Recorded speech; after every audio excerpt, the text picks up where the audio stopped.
Adalo Society-nin 3-cü buraxılışından hər birinizə salamlar. Mən Sibel Nəzədə, Adalo Society-nin müsahibəçisiyəm. Bugünkü qonağımız ətraf mühit hüququ və siyasəti üzrə ekspert, həmçinin ADA Universiteti Hüquq Fakültəsinin müəllimi Sadiqə xanım Mehdiyevadır. Təklifimizi qəbul edəniz üçün çox sağ olun Sadiqə xanım. Çox sağ olun Sibel xanım dəvət üçün.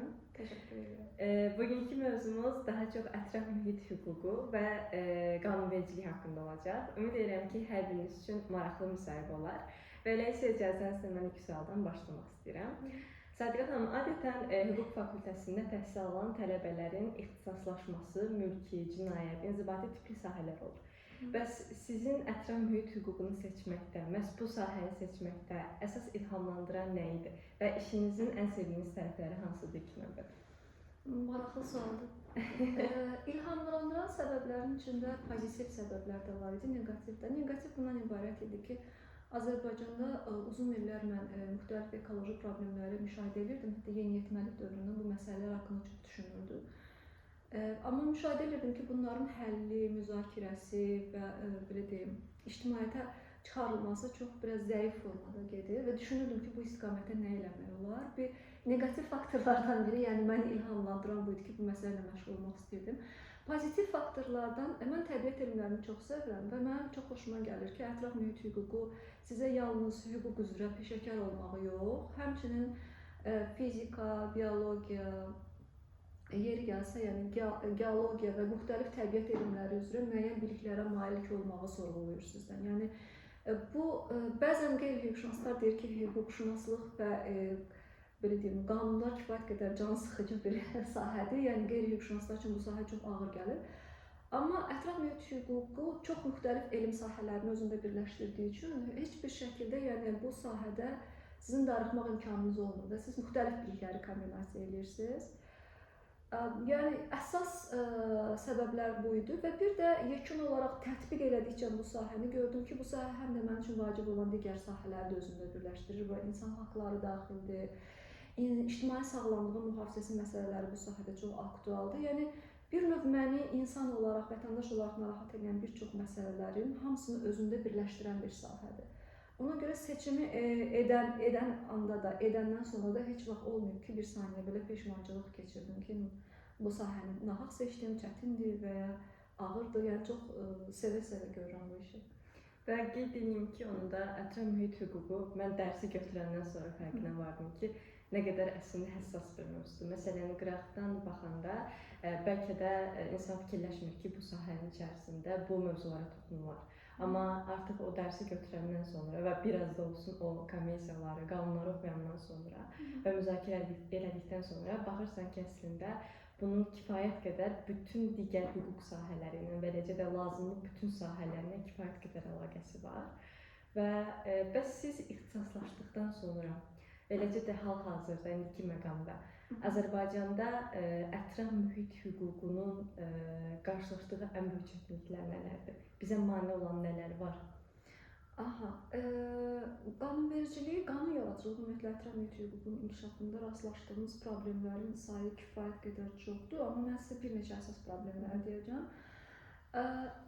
Əvvəla bizim cəmiyyətimizdə ətraf mühit məsələlərini, hüquq bir kənara qoysaq, elementar ətraf mühitin mühafizəsi və məsəl üçün ətraf mühitin mühafizəsinin insan sağlamlığı və ya sağlam mühitin formalaşdırılması arasında əlaqə haqqında fikirlərin başa düşülməsi, təbliğ edilməsi, müzakirəsi son illər aktivləşir, amma hələ də kifayət qədər zəifdir. Bu, ictimai nəzarətin zəif olmasına gətirir, çıxardır. İstər qanun yaradıcılığı, istərsə də qanun yaradıcılığı ilə bağlı ideyaların irəli sürülməsində. Birinci problem, yəni maariflənmənin zəif olmasıdır. İkinci böyük problem, mən dərslərdə də bunu həmişə sizə belə deyirəm və burada da açıq qeyd eləmək istəyirəm. Azərbaycan neft-qaz ölkəsi olması və Azərbaycanda idarəçilik sahəsində, xüsusən də dövlət idarəçiliyi və qanun yaradıcılığı, həmçinin siyasət yaradıcılığında iştirak edən şəxslərin bir çoxunun sənaye profilinə malik olması, xüsusilə neft-qaz sahəsindən gələn profilə malik olması ətraf mühitlə bağlı məsələlərin gündəmə gəlməsini biraz ləngidir. Bunun kökü ondan irəli gəlir ki, Sovet İttifaqı periyodundan Azərbaycanda belə bir yanaşma var idi ki, bu Sovet İttifaqının özünün də yanaşması idi ki, ətraf mühit sadəcə istehsalatın və iqtisadiyyatın belə deyim, bir qoludur, hansı ki preventivliyi daha çox təmin edir. Ki real dövrdə bu belə deyil. Ətraf mühitin mühafizəsi ayrıca bir sahədir və daha çox yəni deyirəm, əhalinin təhlükəsizliyi, dövlət təhlükəsizliyi, insan hüquqlarına bağlı olan bir sahədir. Baxın, bu müasir reallıqla bizdə mövcud olan kadrlar və onların yanaşmasının arasında olan fərq İstər-istəməz siyasət yaradıcılığına da, qanun yaradıcılığına da müəyyən qədər təsir edir. Ona görə mən çox istəyərdim ki, bizdə xüsusən dövlət idarəçiliyində təmsil olunan kadrlar ətraf mühit hüququ təhsili olmasa da onlar, mən demirəm sırf hüquqşünas olsunlar və ya ekoloq olsun, amma bu şəxslərin ən azından bazi səviyyədə ətraf mühit mövzusu üzrə biliklərinin olması bizim hamımıza çox böyük fayda gətirə bilərdi. Və həssaslıqlarının olması bu sahədə. Bəli, həssaslıqlarının olması və həmçinin də institusional olaraq mən belə deyim, çox arzulayardım ki, bizdə mərkəzi icra hakimiyyəti orqanlarında ən azından bir nəfər heç olmasa ətraf mühit məsələləri üzrə müşavir pozisiyaları yəni təsis olunsun ki, bu məsələlər dövrü müzakirə oluna bilsin. Və nəhayət qanun yaradıcılığı hissəsində, yəni qanunların qəbulu hissəsində ümumi strategiyanın olmaması və qanun yaradıcılığının ətraf mühit sahəsində belə deyim, nöqtəvi formada aparılması biraz tənzimlərdə problem yaranır. Yəni biz hər problem yarandıqca ona uyğun dərhal lokal qərar qəbul edirik. Amma yaxşı olardı ki, ümumi bir strategiya olardı ölkə üzrə. Məsələn, bizdə dövlət proqramlarında çox geniş şəkildə qeyd edirlər yaşıl enerjini və tullantıların idarəçi məsələ. Amma çox gözəl olardı ki, bu iqtisadi proqramların içində bölmə olmasın. Məsələn, Azərbaycan üçün 2025-2030-cu illər üçün ayrıca bir dövlət proqramı olsa, ətraf mühitin mühafizəsi ilə bağlı və orada bir strateji yanaşma olsa ki, hansı hissələrdə qanunvericilik boşluğundan dolayı tənzimləmə zəifdir və onun içində addım-addım tədbirlər görürsə, təbii ki, bu daha effektiv olar. Yəni, bunlar. Bir də bunu da əlavə edeyim ki, əslində siz də vurguladınız. Mən məsələn özümdən götürürəm, ətraf mühit hüququ dərsini götürməsəydim, Azərbaycanın qoşulduğu konvensiyalardan və yaxud da ki, qanunlardan, heç sanksiyalardan xəbərdar olmazdım. Və nəzərə alsaq ki, hamı hüquq təhsili almır və yaxud da ki, hamı ətraf mühit dərsini götürmür və cəmiyyətdə çox böyük bir problem var ki, sıravi vətəndaşlar bu dərsi və yaxud da ki, bu elmi heç öyrənməyən vətəndaşlar ümumiyyətlə bu sahələrdən və bu konvensiyalardan, bu qanunlardan xəbərsizdir. Və bu xəbərsizlik də ki, həmin şəxslərin bir növ bəlkə də məsuliyyətsizliyinə gətirir, ətraf mühitə qarşı olan duyarsızlığına gətirib çıxardır və məncə bu problemlərimizdən biri də məhz budur.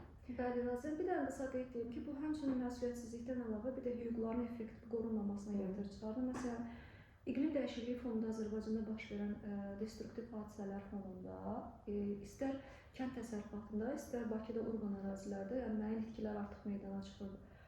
Mən məsələn müşahidə edirəm ki, çox müzakirələr gedir, amma heç kim məsələn iqlim iddiası söhbətinin və ya mövzusunun üzərinə gəlib çıxarılmır. Çünki kifayət qədər bilik yoxdur ki, məsələn, konstitusiyamızda təmin olunmuş sağlam ətraf mühitdə yaşamaq hüququ ilə iqlim dəyişikliyindən dolayı vətəndaşa dəyən ziyan məhkəmədə necə mübahisələndirə bilər? Yəni bu bir də ciddi, effektiv belə deyim, müdafiənin olmamasını da yaradır ki, bu yaxşı hal deyil. Sizcə bu hal-hazırda imkanımız olduğu təqdirdə biz ilk nələr düzəltməyə başlamalıyıq? İlk addım olaraq ətraf mühit hüququ sahəsində nələrdən başlamaq lazımdır? Mənə gəlir ki, birinci vacib addım elmi araşdırmaların aparılması və genişləndirilməsidir. Daha konkret olsaq, mən çox istəyərdim ki, Azərbaycanda ətraf mühitin konkret olaraq su keyfiyyətinin, hava keyfiyyətinin və qida keyfiyyətinin Azərbaycan əhalisi arasında çox yayılmış xəstəliklərə ki, mən bura qaçın xəstəliyini misal gətirə bilərəm, ürək-qan-damar xəstəliklərini misal gətirə bilərəm.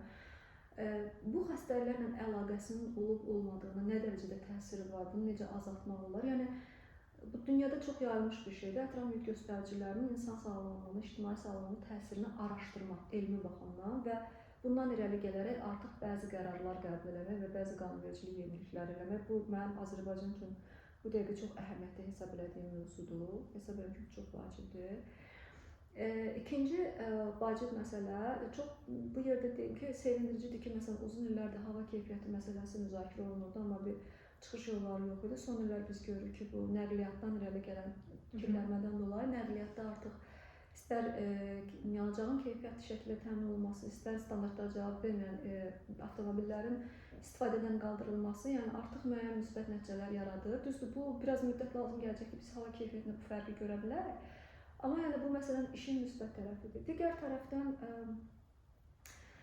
hardan baxsaq, yəni kolleqalar, burada yenə də kadr hazırlığı vacib rol oynayır və bir də mən çox istəyərdim ki, Azərbaycan texnologiyalara öz əlçatanlığını təmin eləsin. Tərəf olduğu sazişlərdən istifadə edərək, xüsusən də Paris sazişinin tərəfi olaraq ki, Azərbaycanın belə deyim, dinamik ölkə olaraq, inkişaf etməkdə olan ölkə olaraq və ideyalara açıq bir ölkə olaraq bizdən gözlənilən yaşıl belə deyim, keçidi təmin eləməyimiz üçün, eləyə bilməyimiz üçün mən deyərdim, maliyyədən daha çox texnologiyalara ehtiyacımız var və maliyyədən daha çox texnologiyaları əldə etmək daha rahatdır və nisbətən rahatdır və nisbətən belə deyim, qısa müddətdə başa gələn bir prosesdir. Ona görə növbəti addım kimi bir də texnologiyaların Azərbaycana transfer edilməsi, məhz inkişaf etmiş ölkələr tərəfindən, hansı şərtlərlə, hansı tip texnologiyaların, sahələri müəyyənləşdirmək, prioritet sahələri, bu neft qaz mı olacaq təkcə, yoxsa kənd təsərrüfatı da olacaqmı, yəni o prioritetlərin müəyyənləşdirilməsi. Yəni ümumiləşdirsəm, yenə də əvvəl verdiyim cavaba gələcəm. Mən fikirləşirəm ki, hər bir sahədə effektiv həll yolu həyata keçirtməyin birinci yolu dəqiq planın işlənməsidir. Prioritetlərin müəyyən olunmasıdır. Mənim üçün prioritet bu sahənin eksperti olaraq ətraf mühitlə Azərbaycan əhalisinin sağlamlığı arasında əlaqənin aydınlaşdırılması, bu çox vacibdir. İkincisi, mövcud olan ətraf mühit problemləri ki, bura Xəzər dənizində xüsusi qeyd eləmək istəyirəm. Yəni ki, bizim ən böyük problemlərimizdən biridir. Xəzər dənizi kimi, hava keyfiyyəti kimi, sonra torpaqların çirklənməsi kimi məsələləri prioritetləşdirib, onların altında hansı işlər görülməlidir, onu müəyyənləşdirmək qanunvericilik baxımından və ümumiyyətlə fəaliyyət planı baxımından. Və çox vacib, iqlim dəyişikliyinə adaptasiya edə bilmək üçün effektiv və nəinki adaptasiya, emissiyalarımızı azalda bilmək üçün bizim nəhayət ki, inkişaf etməkdə olan ölkə kimi o texnologiyaları ölkəmizə gətirməyimiz lazımdır. Və bizim çox yaxşı şanslarımız var bu sahədə və Azərbaycanda sübut edib ki, o maraqlıdır bu işlərin öyrənməsində. Ona görə mən 2025-ci ili texnologiyalara və ictimai sağlamlığa, ən azından mən öz fəaliyyətimdə bunu çox qabardacağam ki, yəni bu məsələlərin üstünə gedilsin və nəticə olsun. İnşallah ki, çox yaxşı nəticələr olacaq və bununla bağlı belə bir məsələ də var ki, adətən ətraf mühit hüququ ilə bağlı tənzimləmələr, regulyasiyalar aparan ölkələrdə, ən çox da inkişaf etmiş ölkələrin özündə bir vətəndaş qismi var ki, onlar ətraf mühitlə bağlı aparılan sıx tənzimləmələrin əslində effektiv olmadığını, hətta bəzən iqtisadiyyat, eləcə də ətraf mühitin özünə ziyan vurduğunu qeyd edirlər. Bəs sizcə onlar hansısa bir məqamda haqlıdırlar? Yəni siz bu baxış açısına fikriniz necədir? Mən bu müzakirələr mənə elə gəlir hər zaman gedəcək. Nə qədər ki, dünyada sivilizasiya var və iqtisadi maraqlar var və belə deyim, insanlar istənilən halda iki yerə bölünəcəklər bütün ölkələrdə. Mən bu iqtisadi məsələnin çox qabardılmasını biraz insan səbirsizliyinə və biraz insan acgözlüyünə bağlayıram. Nəyə görə? Mən həmişə deyirəm ki, ətraf mühitin mühafizəsi və bu sahədə çalışmaq bir növ gələcəyi ölkəyə gətirməkdir. Bu çünki, necə deyim, bu gələcəyin peşəsidir. O baxımdan yox ki, bu gələcəkdə əhəmiyyətli olacaq, yox. Sadəcə gələcək gəldikcə, yəni belə deyim də, illər keçdikcə bunun əhəmiyyəti arta gedəcək. Necə ki, məsələn, kobalta gələcəyin mineralı demirlər, çünki kobaltın əhəmiyyəti getdikcə artır və yaşıl keçid üçün, texnologiya üçün kobalt çox əhəmiyyətli demək istəyirəm. Çünki ətraf mühit sahəsi özlüyündə gələcəyin iş olduğu üçün və bir qədər uzun müddətli planlama və səbr tələb elədiyi üçün insanlar isə təəssüf ki, xarakter etibarından, yəni bu tarixdən də sübut olunub, biz hamımız humanitar sahənin adamlarıyıq, bilirik.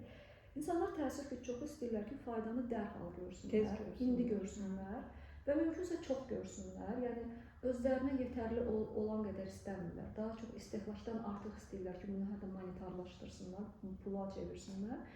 Bax, kökündə bunun belə deyim, fəlsəfi ideya olaraq bu durur ki, insanların gələcəyə yönəlmişi və daha çox innovativ ideyalara və belə deyim, sadəcə özünün ömür dövrü yox, bundan sonraki gələcək insanları da düşündüyü üçün, özündən sonra doğrudan da yaradıcı yaxşı bir şey qoymaq istədiyi üçün düşünən insanlar razıdır bunu 5 il, 10 il, 15 ildən sonra nəticələrini görməyə və buna əzmlə mübarizə aparmağa, bunun üçün demək, insanlığın faydası üçün çalışan insanlar var. Və insanlığın faydası mənim problemim deyil, cəmi 60 il, 70 il ömrüm var, özümü qeydimə qalmaq istəyirəm deyə biraz daha mən indi onları belə mənfi adlandırmaq istəmirəm, biraz daha nəticəni də özümü görüm adlandırım. Hə, xudbin tipində insanlar var, yəni ki, bizə bunun aidiyyatı yoxdur. Təəssüf ki, dünya siyasətində hal-hazırda ikinci kəsim üstünlük təşkil edir. O mənim çox təəssüf hissimlə yenə bildirirəm. Siyasətin də ətraf mühitin mühafizəsinə müdaxiləsi həddindən artıq yuxarıdır. Şükür ki, dünyada hüquq var. Hüquq siyasətlə balanslaşdırmaya gələ bilir. Çünki hüquq daha obyektivdir, daha ədalətlidir. Yəni ki, siyasət şəxsi maraqlarını qurur. Yəni, qısa desəm, bunun kökündə insanların təbiəti durur. Mən burada belə bir siz deyən xüsusi bir səbəb görmürəm. Mənim özümün qısa yanaşmam da bundan ibarətdir ki, təcrübə sübut edir ki, iqtisadiyyatı ətraf mühiti qoruyaraq da inkişaf etdirmək olar. Sadəcə bu iradə, bir qədər səbir və zaman tələb edir. Zaman tələb edir və biraz da alicənablıq tələb edir. Yəni ola bilər ki, bəzi qruplarda, şirkətlərdə adamlarda bunun heç biri yoxdur ya da onlar bundan istifadə etmək istəmirlər. Amma bəzi adamlarda var. Mən birinci qrupdayım və ümid edirəm ömrümün axırına kimi də orada qalacağam. Yəni heç vaxt yolumdan çıxmayacağam. Bir də ətraf mühit onsuz da elə bir sahədir ki, həm mənfi yöndə, həm də müsbət yöndə biz onun nəticəsini indi bu dəqiqə görə bilmərik. Məsələn, necə ki, sənaye inqilabından sonraki nəticələri biz indi görməyə başlayırıq. Bunun yaxşı sahədə, yaxşı tərəfdə olan nəticələrini də indidən başlamaq lazımdır ki, bir qədər sonra görə bilək. Yəni bu onsuz da indi və dərhal görə biləcəyimiz bir nəticə də deyil. Bəli, mən ona görə biraz başa düşürəm ki, məsələn, adamlar öz övladlarını çox belə səylə qoruyurlar. Hər bir valideyn öz övladını hər cür təhlükədən qoruyur. Amma bilmirəm, bəlkə onlardan soruşsaq ki, övladlarınızın övladlarının su daşqınlarında həlak olmasını və ya aşırı istidən həlak olmasını istəyərsinizmi? Onlar əlbəttə deyər yox. Amma soruşsaq ki, bunun belə olmaması üçün nə kimi indi səbir tətbiq edirsiniz və həyatınızda, vərdişlərinizdə nəyi dəyişirsiniz? Ona da çətin cavab verərlər. Yəni indidən o böyük şəkli görmək lazımdır ki, o uzaq görənliklə yanaşmaq lazımdır ki, biz gələcəkdə hansı bir nəticənin indidən fərqini. Yəni insanlıq bizlə yekunlaşmamalı, son insanlar biz olmalıdır. Və digər son sualımız isə daha çox məsləhət xarakterli olacaq. Siz ətraf mühit sahəsinə yönəlmək istəyən gənclərə hansı yolu izləməyi tövsiyə edərdiniz? Nələrdən başlamaq lazımdır? İlk öncə mən onlara məsləhət tövsiyə edərdim ki, məsləhət bilərdim ki, bir neçə sahəni ümumi də olsa oxusunlar, biliklər əldə eləsinlər, onlara bu çox faydalı olacaq. Məsələn, mən ümumi şəkildə də olsa ekologiya elminin kitablarının, yəni ki, hüququ yox, elmin özü ümumi şəkildə nəzərdən keçirməyi tövsiyə edərəm. BMT-nin çox yaxşı nəşrləri var. Dayanıqlı inkişaf və iqlim dəyişikliyi üzrə ki, sadə dildə yazılıb. Texniki elementlər var içində, amma humanitar sahənin nümayəndəsi üçün çətin olmaz bunu öyrənmək. Çox tövsiyə edərdim ki, mümkün qədər vaxt həvəsləri imkanları olsa, kimya və fizikanın ümumi şəkildə maraqlansınlar. Bu qorxutmaq istəmirəm heç kimi. Mən demirəm, qayıdın məktəbə təzədən kimya oxuyun, amma ümumi biliklər, məsələn, ən azından ziyanlı maddələrin siyahısı, onlara mümkün reaksiyalar. Bu sizin həm özünüzə maraqlı olacaq, həm də siz hüquqşünas olaraq ekspertiz rəyi verəndə bu sizə çox gərəkli olacaq. Siz bir addım öndə olacaqsınız digər ətraf mühit hüquqşünaslarından, yəni bu sizə kömək edə bilər.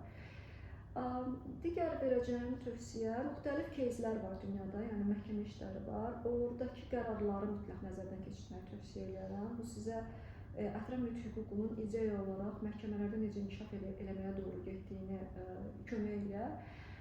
Və nəhayət,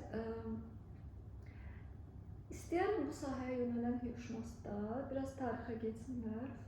Romada ilk xristianlar, yəni hansı çətinlikləri çəkirdilərsə, onlardan hər yerdə şübhələnirdilər ki, bunlar nəsə bizə ziyan vurmağa gəlir. O biraz gülüş doğura bilər, amma yəni biraz buna belə macəra kimi baxsınlar. Çünki həqiqətən Azərbaycanın ətraf mühit sahəsində işləyən adamlar biraz Roma dövründə xristianlığı itkiləyən şəxslər kimi bir şeydir.